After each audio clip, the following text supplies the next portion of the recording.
Halo sedulur, selamat datang di Jari Opa. Di channel ini, kita akan membahas kasus-kasus kriminal serta kisah nyata yang pernah terjadi di dalam maupun luar negeri.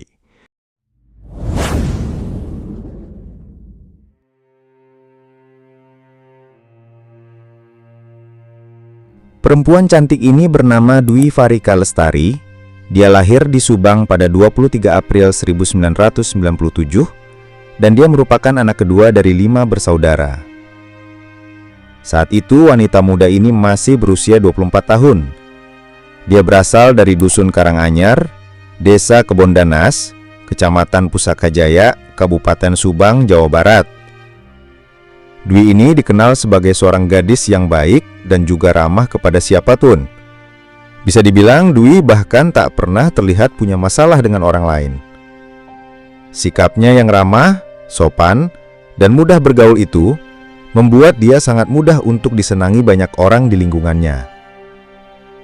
Saat dia masih bersekolah, Dwi bertemu dan berkenalan dengan seorang pria dan kemudian mereka berpacaran. Hubungan itu berlangsung sampai mereka lulus sekolah hingga akhirnya mereka memutuskan untuk menikah. Dan dari pernikahannya, mereka dikaruniai 1 orang anak. Namun sayangnya kehidupan rumah tangga mereka tak berjalan mulus, sampai akhirnya mereka memutuskan untuk bercerai. Setelah bercerai, Dwi harus merawat anaknya yang masih balita sendirian. Karena merasa kebutuhan dia dan anaknya semakin banyak, sementara dia tidak memiliki pekerjaan, Dwi kemudian mendapat informasi dari salah satu temannya bahwa ada pekerjaan untuknya di Bali. Meskipun berat untuk meninggalkan anaknya yang masih balita, namun karena kebutuhan yang tidak bisa dikompromi, Dwi akhirnya berangkat ke Bali. Pada hari Kamis tanggal 14 Januari 2021, Dwi tiba di Bali dan di sana dia bertemu dengan salah satu temannya yang bernama Dianti, seorang perempuan yang berusia 22 tahun. Dwi lalu tinggal di penginapan yang sama dengan Dianti, yang berada di Jalan Tukat, Batanghari, Panjer, Kota Denpasar Selatan, Provinsi Bali, tepatnya di Thalia Homestay.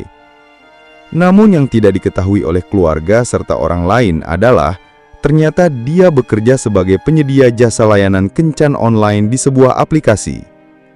Di aplikasi itu, Dwi memasang foto profil menggoda dan seksi agar para pria hidung belang mau menggunakan jasanya. Singkat cerita, pada tanggal 15 Januari 2021, Dwi mendapat pelanggan yang bernama Wahyu Dwi Setiawan. Wahyu merupakan pria asal Jember yang saat itu masih berusia 24 tahun. Wahyu membooking Dwi untuk menggunakan layanan plus-plus di tempat kos Dwi yang berada di Jalan Tukat.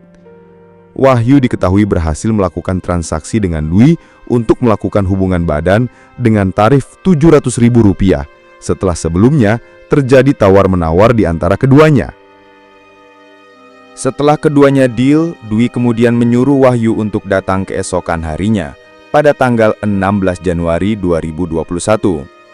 Karena saat itu Dwi masih harus melayani pelanggan lain terlebih dahulu, Dwi kemudian meminta Wahyu untuk datang pada malam harinya.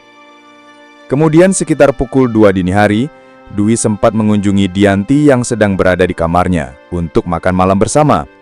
Lalu setelah makan malam bersama, Dwi kemudian pamit untuk pergi ke kamarnya.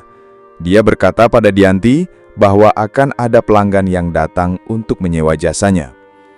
Sementara di sisi lain, Wahyu yang saat itu berangkat untuk menemui Dwi, dia pergi menggunakan motor dan memakai jaket merah, celana biru, serta helm ojol. Saat itu, jalan masuk ke penginapan Dwi sedang banjir setinggi lutut, sehingga Wahyu harus menunggu di depan sebuah toko. Lalu setengah jam kemudian, Dwi menghubungi Wahyu dan menyuruhnya untuk naik dan masuk ke penginapannya.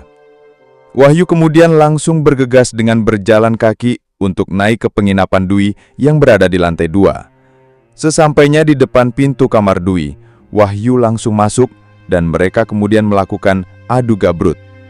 Namun tanpa Dwi sadari, rupanya Wahyu sudah merencanakan niat jahat untuk menguasai harta Dwi. Wahyu bahkan telah mempersiapkan pisau kerambit yang dibawa dari kediamannya yang dia simpan di saku celana kanan. Setelah puas melakukan adu gabrut, Wahyu kemudian langsung memulai aksinya menggunakan pisau kerambit yang dibawanya. Saat Wahyu sedang beraksi mengambil HP dan dompet, Dwi sempat berteriak minta tolong. Dan karena tak ingin teriakan Dwi didengar orang lain, Wahyu pun langsung mengayunkan pisau kerambitnya sebanyak 2 kali ke arah leher Dwi dan langsung membuat Dwi jatuh tak berdaya bersimbah cairan merah segar.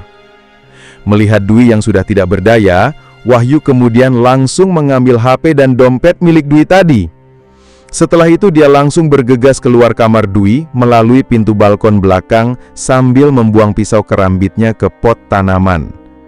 Wahyu berjalan menyusuri balkon kamar belakang penginapan itu, lalu turun ke lantai 1 melalui tembok rumah samping menuju toko tempat ia memarkir sepeda motornya. Sesampainya di sana, Wahyu langsung meninggalkan lokasi dan menuju tempat tinggalnya. Wahyu sempat berhenti di kawasan Taman Pancing, lalu mengeluarkan dompet yang dicurinya dari Dwi. Dia mengambil uang sejumlah Rp700.000 yang ada di dalam dompet itu.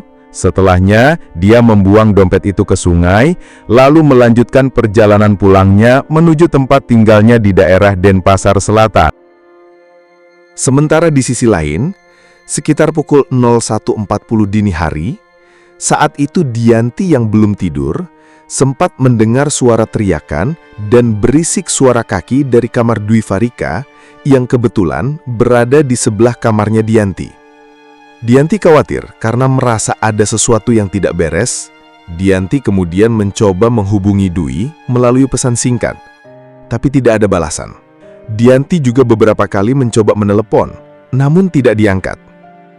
Karena tak berani memastikan sendiri, Dianti kemudian menghubungi petugas penjaga penginapan untuk memeriksa apa yang sebenarnya terjadi di kamar Dwi Farika. Setelah penjaga datang, mereka kemudian bersama-sama mengetuk pintu kamar Dwi, namun tidak ada sahutan dari dalamnya. Kecurigaan Dianti semakin kuat, sehingga dia meminta penjaga itu untuk mengecek lewat pintu balkon. Dan betapa terkejutnya mereka ketika melihat ada cairan merah yang berceceran. Kemudian Dianti meminta tolong kepada tetangga lainnya yang berada di kamar nomor 4. Namun penghuni kamar itu mengatakan untuk menunggunya sebentar, karena dia sedang menangani yang istrinya diduga sedang kesurupan. Setelah istrinya tersadar, mereka mengecek kamar Dwi Farika. Di sana, penghuni kamar nomor 4 itu melihat Dwi sudah bersimbah cairan merah segar dengan keadaan tertelungkup tanpa busana. Kemudian dia balik lagi dan memberitahukan keadaan Dwi Farika kepada Dianti. Mendengar itu, Dianti menjadi panik dan takut. Dia memberitahukan penemuan mengerikan itu kepada seluruh penghuni kamar lainnya. Setelah memastikan keadaan Dwi Farika, mereka kemudian menelepon pemilik penginapan dan memberitahukan bahwa di kamar nomor 1 telah terjadi tindakan penghilangan nyawa. Lalu pemilik penginapan yang mendengar kabar itu langsung menyuruh mereka untuk diam dulu dan jangan ribut, agar tetangga lain tidak terganggu. Pemilik penginapan kemudian menghubungi polisi dan langsung melaporkan penemuan itu. Polisi yang mendapat laporan itu pun langsung datang ke lokasi, sementara jasad Dwi Farika dievakuasi ke RSUP Sanglah Denpasar untuk dilakukan penyelidikan lebih lanjut. Polisi menduga janda cantik itu merupakan korban perampokan disertai penghilangan nyawa karena terdapat sejumlah luka di tubuhnya serta beberapa barang miliknya yang hilang. Polisi kemudian melakukan olah TKP selama kurang lebih 3 jam. Polisi juga memeriksa sejumlah saksi, termasuk memeriksa sejumlah rekaman CCTV di sekitar lokasi kejadian. Selain rekaman CCTV, polisi juga menemukan sebuah helm ojol serta benda tajam di kamar Dwi Farika. Dari sejumlah temuan itu, polisi kemudian menyimpulkan bahwa pria dalam rekaman itu diduga kuat adalah pelakunya. Polisi kemudian melakukan penyelidikan lebih dalam, hingga akhirnya sekitar kurang lebih selama 1 bulan, polisi akhirnya menemukan titik terang dan berhasil mengungkap identitas pelakunya, yaitu Wahyu Dwi Setiawan, pemuda asal Jember, Jawa Timur.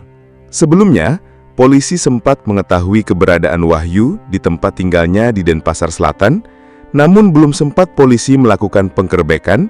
Wahyu sudah ke Pulau Jawa pada hari Jumat, tanggal 12 Februari pukul 8 malam. Wahyu berhasil diamankan petugas dalam persembunyian di rumah mertuanya yang berada di wilayah Jember, Jawa Timur. Di hadapan polisi, Wahyu mengaku terpaksa melakukan itu karena sedang dalam kesulitan ekonomi. Sementara di Bali, dia hanya bekerja sebagai buruh bangunan. Selain itu, Wahyu diketahui merupakan seorang residivis perkara pencurian HP di sebuah gerai di wilayah Jember, Jawa Timur, dan sebelumnya pernah menjalani hukuman 9 bulan penjara. Dalam sidang di Pengadilan Negeri Denpasar, hakim menilai perbuatan Wahyu bersalah karena dengan sengaja melakukan penghilangan nyawa orang lain untuk tujuan tertentu dan menguntungkan diri sendiri. Wahyu dijerat dengan pasal 338 KUHP, dan untuk mempertanggungjawabkan perbuatannya, Wahyu divonis kurungan penjara selama 12 tahun.